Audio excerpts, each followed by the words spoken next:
Hey, Simon Chazelian here, the voice of reason, and today I've been responding to some of your comments, and you see I'm all teched up today. So I've got my Applaud note, which is recording everything, and what we're going to probably do is turn some of my stories into like a book that I can give you for free, so that you've always got the transcripts of that. And I've also got my smart mic on as well, so hopefully the audio is going to be a little bit better. So we'll see how that works. So today we're going to move forward with our hero's journey. So we left the hero or heroine in the abyss, in the cave, and as we know, and as we spoke about yesterday, that is all that huge illusion to rebirth, okay, to resurrection. So in order for us to be able to progress as humans and as heroes in a story, we have to lose the part of us that was flawed. We have to lose the part of us that does no longer serves us in the world. And this is the basis of this part of the hero's story. It happens in all of them. Okay, so at this point, the hero has gone through the abyss. He's gone through some of the worst things that he could ever imagine. But instead of just folding and being weak and just being destroyed by it, it's the old thing of, what doesn't kill us makes us stronger. Reminds me of a joke, actually, where the devil says to you, you can't withstand the storm. And I say back to the devil, well, at least I didn't lose my golden fiddle to a redneck down in Georgia called Johnny. So the devil will sometimes try to destroy you, okay? And by devil, I don't mean an actual person. I mean the essence of evil, the essence of the dark side. Sometimes it's called our shadow self. It's that little squeaky voice that sits on the shoulder, and it says, you're not good enough, you can't do it. And it used to be the old housewife's tale when the devil used to when you spilt salt, you put it over and throw it over your shoulder, because that's where the devil sits. It's always on the left hand shoulder, and the right hand shoulder is like that big booming voice that says, yeah, go for it. And this is exactly what happens in the hero's journey. We have the ordeal that the hero or heroine goes through, and it's so monumental, it's so life-changing, that they see things in a totally different way. And that's what is required, because when they go back to the world, eventually, at the end of the story, they have to be different to when they started. Otherwise, the whole purpose of the story is gone. It just revolves around.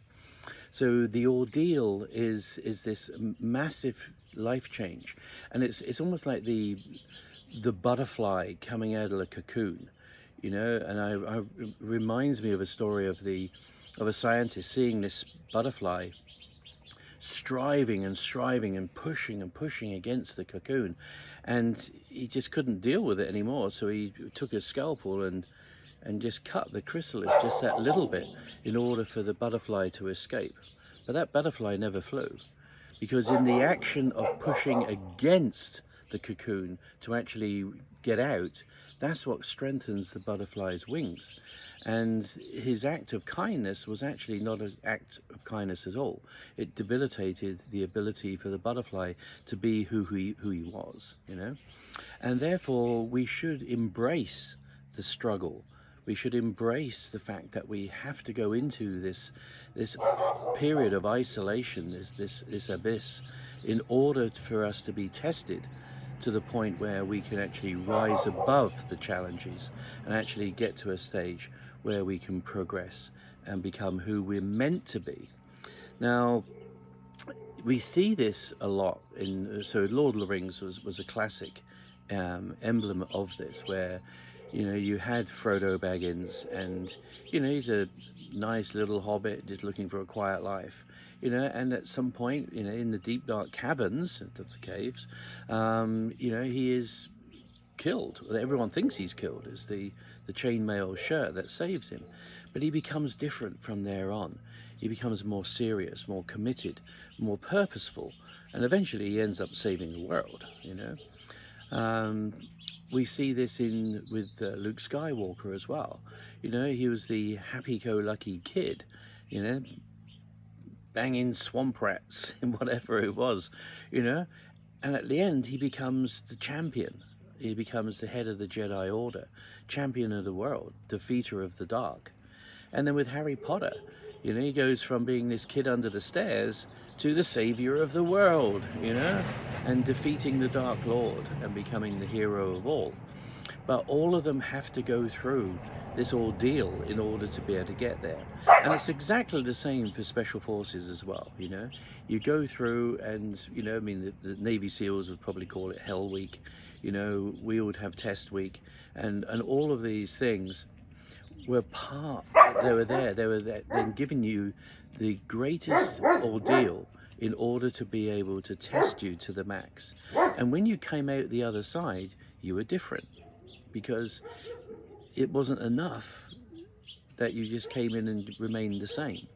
So all of us had to do that, and I think that is what creates heroes. You know, heroes are forged. You know, steel sharpens steel, and heroes are forged in the fires of adversity.